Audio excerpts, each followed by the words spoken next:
Hey, est-ce que t'as vu? Pogno sur la falaise.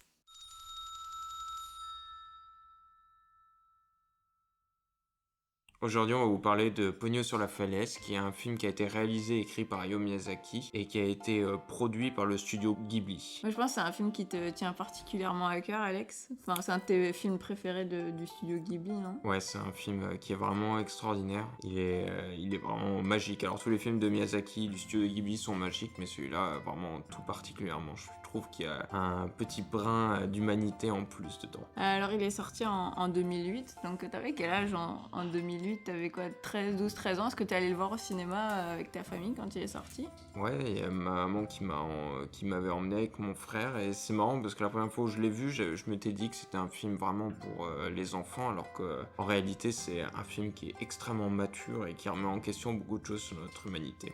Et toi, tu t'es allé le voir au cinéma, Non, toi? j'étais pas allée voir au cinéma justement, mais je l'ai vu quelques temps après et moi j'ai adoré ce film. En fait, je me suis vue dans Pogno, la petite fille ultra énergétique qui court partout, qui est très positive, qui voit qu'il y a de la magie en elle, qui voit de la magie dans le monde. Peut-être avant non, qu'on dise plus de choses sur ce film, peut-être que tu pourrais le présenter, faire un petit synopsis, comme ça Ouais, un petit on sait de quoi synopsis. on parle. C'est ça.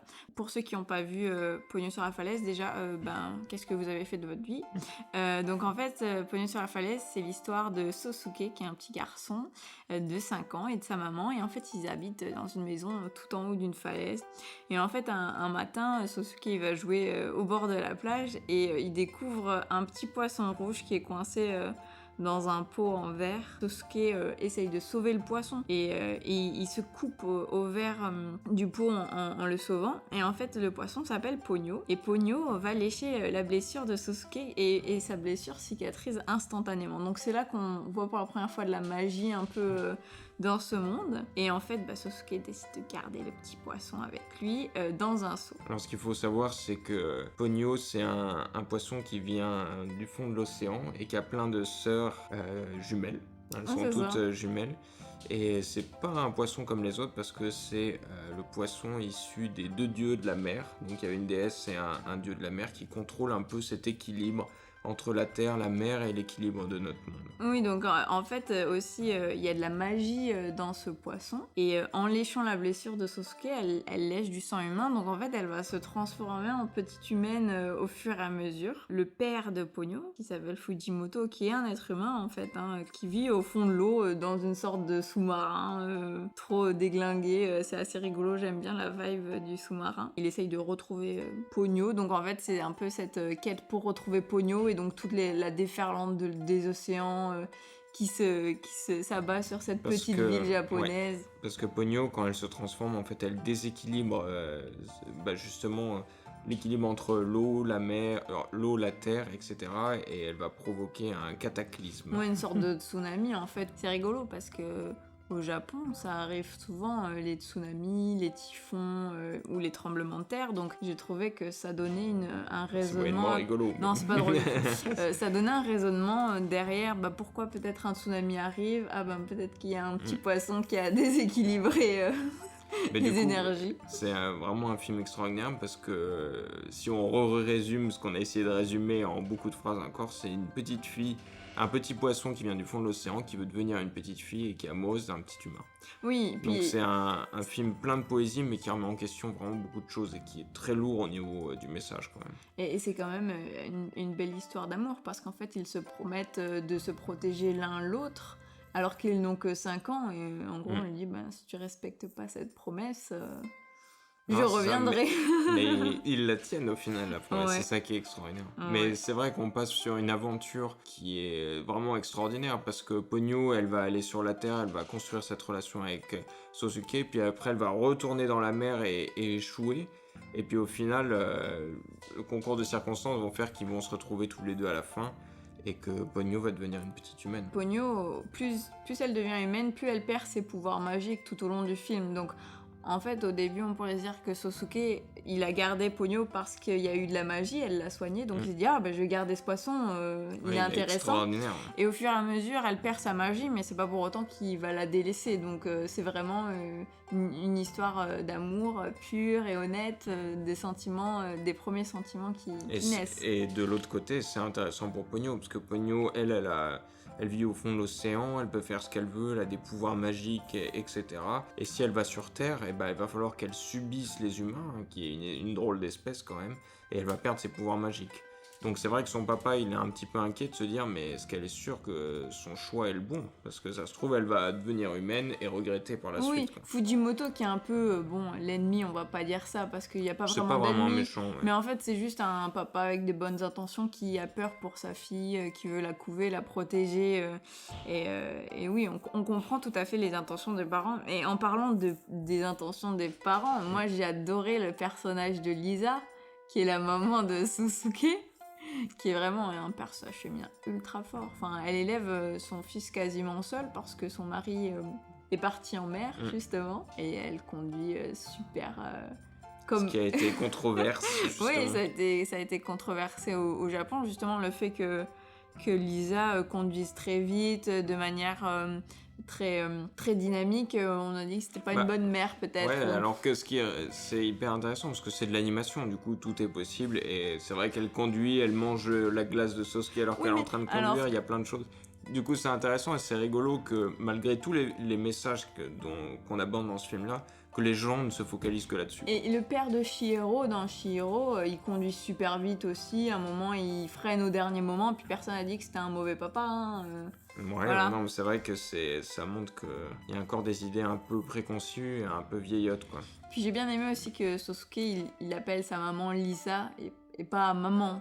Mais alors ça, est-ce que c'est en japonais ici? Parce qu'on l'a pas vu dans la version originale. Non, on l'a pas vu en VO, donc je pourrais pas te dire, mais je pense pas en japonais, normalement tu dirais Oka-san ou Haha, mais tu dirais pas le prénom de la personne non plus, donc je pense que c'est rigolo, justement, ça montre la maturité peut-être de Sosuke. Enfin, moi je me souviens, j'ai réalisé que mes parents, ils avaient un prénom, j'avais 10 ans, quoi.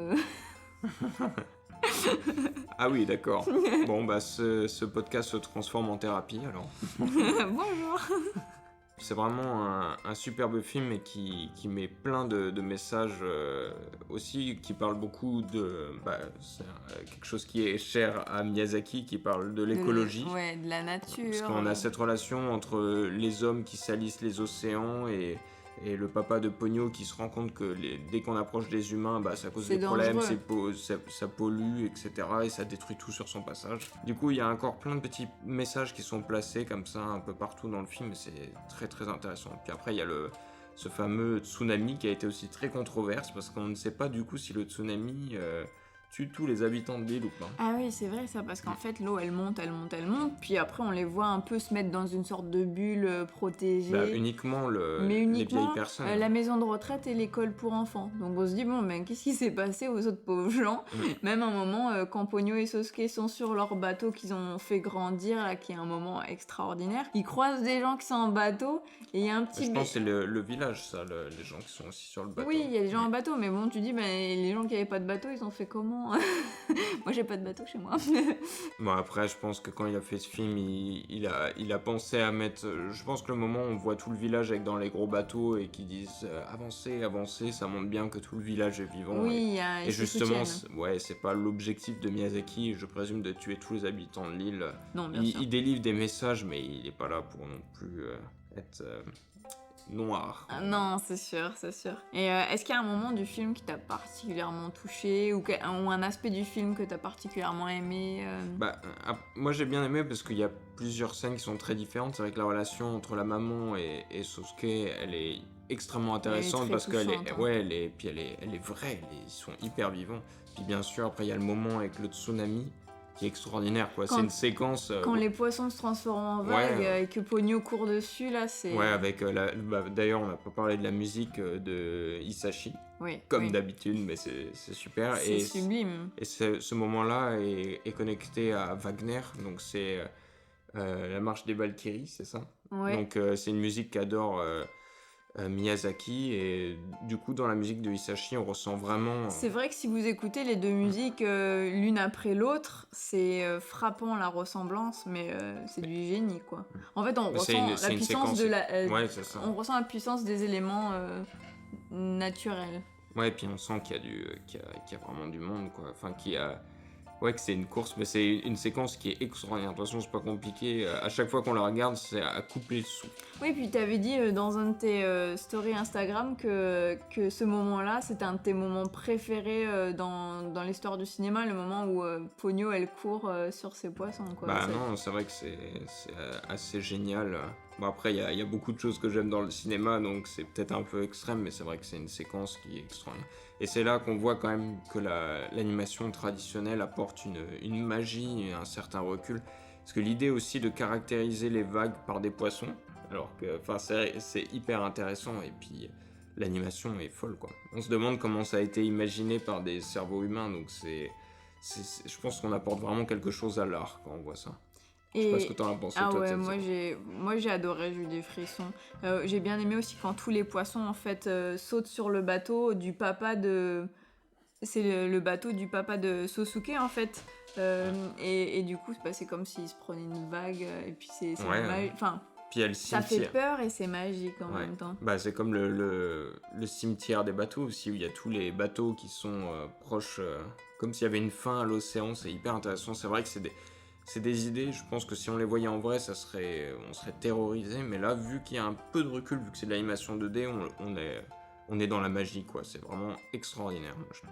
Et qu'est-ce que t'as pensé du style du film en fait, qui est assez différent de ces films Ouais. d'avant?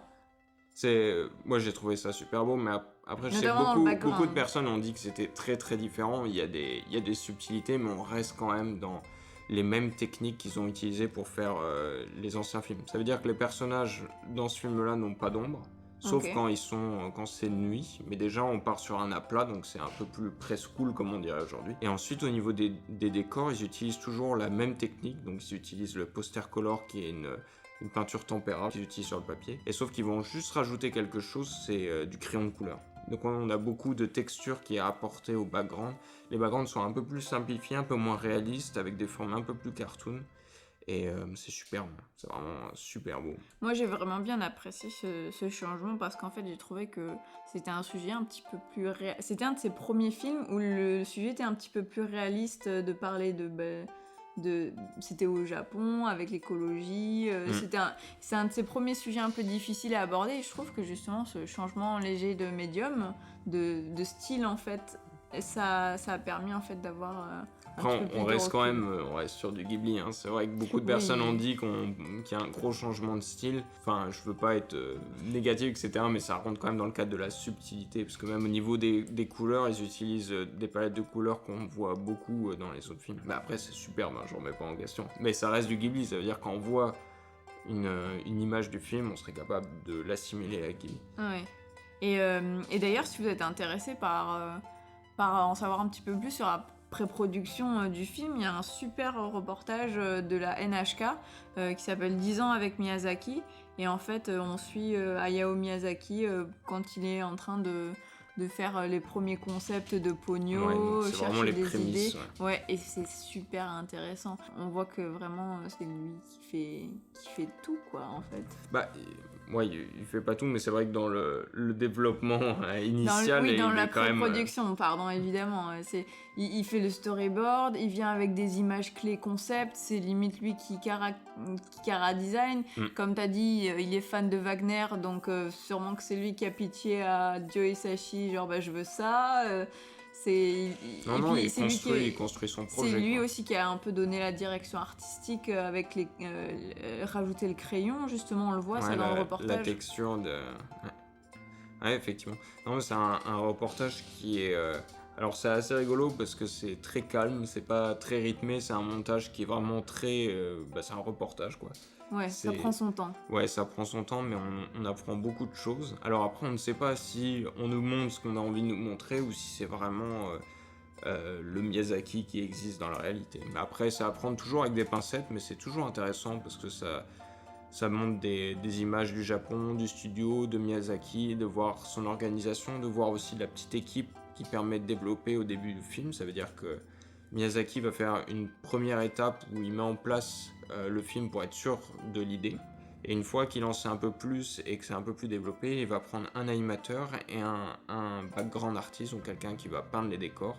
Et en fait, à 3, il commence à développer le film comme ça. C'est ça, c'est qu'il y a une animation de Ponyo qui court, et en fait, ça fait partie de la pré-production de voir comment cette petite fille peut être animée, peut Comment courir. il la caractérise. Ouais. Et puis au final, c'est ça qu'ils viennent vendre comme projet, quoi. C'est genre, regardez ces images clés qui ont été faites, regardez ces backgrounds, ça serait ce style-là. Donc en fait, il produit toute une pré-production qui donne un peu la ligne... presque la ligne éditoriale qu'il faut suivre. Non, mais c'est hyper intéressant. C'est vrai que puis ce qui est beau aussi de voir, c'est à quel point il s'investit dans ses films. Ça veut dire que on voit qu'il y a de plus en plus de films qui sortent parce qu'on consomme de plus en plus de films avec le streaming, etc. Et il y a beaucoup de films, on sent que même s'il n'y a pas beaucoup d'argent, il n'y a pas la qualité et l'investissement qui a été mis dedans. Ça veut dire que tout le monde fait sa partie sur le film, tout le monde l'a fait bien, mais en fait le film est un peu décousu à la fin, alors que là, lui on sent qu'à chaque fois il veut mettre un plan ou montrer quelque chose, il veut, ça a un sens quoi, il veut tout communiquer. a un sens. Puis ce qui est intéressant, c'est qu'en fait, c'est lui qui prend quand même la plupart des décisions. Donc en fait, c'est un vrai réal. C'est un vrai réal. Même si ça plaît pas à tout le monde, ben c'est sa direction et tout le monde suit sa direction. Donc peut-être par rapport à d'autres films de plus grands studios qui au final écoutent l'avis de tout le monde, font un panel avec des enfants pour dire est-ce que ça vous plaît, est-ce que vous avez tout compris. Non, Miyazaki s'en fout si t'as compris ou pas. Il veut juste te montrer quelque chose et c'est pas grave si ça te met 10 ans à comprendre. Tu comprendras plus tard. C'est comme ça. Non, c'est ça. En fait, c'est une œuvre d'art qui nous est proposée par le studio Ghibli, quoi. Ça veut dire que c'est ça, c'est une œuvre d'art, c'est un film, il faut le prendre comme on nous le propose, et même s'il y a des lenteurs ou des choses qu'on n'est pas sûr de comprendre la première fois, bah voilà, c'est comme un tableau, quoi. Il faut le vivre. Et en parlant de tableau, c'est rigolo parce que justement, au début de la pré-production, en fait, Hayao Miyazaki, il va en Angleterre au Tate Britain Museum et en fait il regarde un tableau qui s'appelle Ophélia et en fait à ce moment-là il s'est dit mais c'est quoi mon travail comparé à ces artistes du 19e siècle qui peignaient à l'huile, dessiner les fleurs comme moi. Ils savent mieux faire et en fait il s'est dit à ce moment-là que leur style devait changer, donc c'est en voyant une peinture de quelqu'un d'autre qui s'est dit que son style devait changer. Mais je veux dire, combien d'artistes se sont dit exactement la même chose en voyant les films d'Hayao Miyazaki? Non, mais c'est intéressant de voir que malgré il a fait beaucoup de films avant, beaucoup de séries, etc. et qu'il continue de se remettre en question. Et ça, c'est intéressant. Bien. Et il y a un petit clin d'œil au tableau justement en question dans le film. En fait, la maman de Ponyo, à un moment, elle est dans l'eau, un peu dans une position dos crawlée, on va dire. Et en fait, c'est un peu la même pose que dans le tableau. Donc regardez ce tableau si jamais ça vous intéresse. C'est un film qui est extraordinaire. Après, je pense qu'il a eu son succès, mais il a été moins adulé comparé aux autres films qu'a fait Hayao Miyazaki. Mais je pense que c'est un film pour le voir une ou deux fois pour comprendre la portée du propos. Et c'est vrai qu'il y en a beaucoup qui ont dit bah ouais, mais c'est l'histoire de la petite sirène et c'est ça, mais c'est raconté par Hayao Miyazaki, donc ça a son charme, ça a toute sa texture et c'est un moment en dehors du temps, quoi. C'est très surprenant. C'est vrai que la petite sirène, elle abandonne sa voix pour pouvoir devenir humaine et là. Ponyo, elle abandonne sa magie, elle abandonne ses sœurs, elle abandonne un peu tout. Mais je trouve qu'il y a plus de philosophie et de pureté dans l'histoire de Miyazaki. Après voilà, c'est pas aussi comparé aux films de Disney, ça n'a pas été fait au même moment et puis ils n'ont pas du tout les mêmes cultures et backgrounds artistiques non plus. Mais c'est intéressant de voir la même histoire racontée par des artistes différents. Donc c'est très intéressant. En fait. Oui, donc si un jour toi tu te disais je vais écrire une histoire de la petite sirène et faire un film de la petite sirène, tu pourrais faire une histoire complètement différente et ça serait aussi valide. Donc ouais, c'est comment on la raconte. Tous les points de vue sont valides et que chaque artiste peut donner son point de vue, donc ça c'est intéressant. Et ouais, si jamais vous avez des idées et vous vous dites ah mais non mais il y a déjà quelqu'un qui a fait une histoire, je peux pas, du coup J'ai plus le droit. Bah si vous avez le droit de la raconter parce que regardez Toujours Miyazaki. intéressant, ouais. Miyazaki il l'a fait. Et d'ailleurs, cette immersion aussi dans cet univers de Ponyo, et on reprend, enfin je souhaite en reparler, c'est grâce à Hisashi aussi, parce que la composition, il y a énormément de musique dans ce film. Ça veut dire que d'habitude, pour chaque film, il y a un thème qui revient, mais dans Ponyo, il y a vraiment une différenciation entre le monde de la mer et la terre, et il y a plein de subtilités. Il utilise vraiment tous les instruments de l'orchestre pour, quand on est sous l'océan, avoir cette sensation de légèreté avec des flûtes, etc. Et c'est vraiment pour les oreilles, c'est de la poésie aussi, hein. C'est magnifique, hein. Donc si vous avez un moment, juste vous voulez écouter l'album, la bande son de Ponyo, mais allez-y parce que c'est un cadeau pour les oreilles. Un pur chef-d'œuvre. Bon alors ce film, on le recommande? Alors, je sais pas, je doute quand même On un sait petit pas, peu. on sait pas. Je suis pas sûr qu'on ait fait assez de compliments sur ce film-là. Un pur Et, chef-d'œuvre. ouais, c'est vraiment un superbe film. Après, encore une fois, il y en a beaucoup qui l'ont comparé à Totoro et qui ont dit « Ah, on retrouve pas le même charme que Totoro », mais en fait, c'est quelque chose juste de différent et il faut le prendre différemment. Il faut pas se dire « Ah, c'est un Ghibli, c'est un Miyazaki », il faut regarder, juste regarder et profiter, quoi. Je le recommanderais quand même. Moi aussi, je le recommanderais, Après- je pense. Et ben merci beaucoup de nous avoir écoutés. Merci beaucoup. À la semaine prochaine. Et à la semaine prochaine. Au revoir. Bon, qu'est-ce qu'on regarde la semaine prochaine? Bah, je sais pas, c'est toi qui dois trouver le film. C'est toujours moi qui dois trouver le Non, film. il y a un mois et demi, c'est moi qui ai trouvé le film pour cette semaine. Bon, ok, j'ai une idée. On va regarder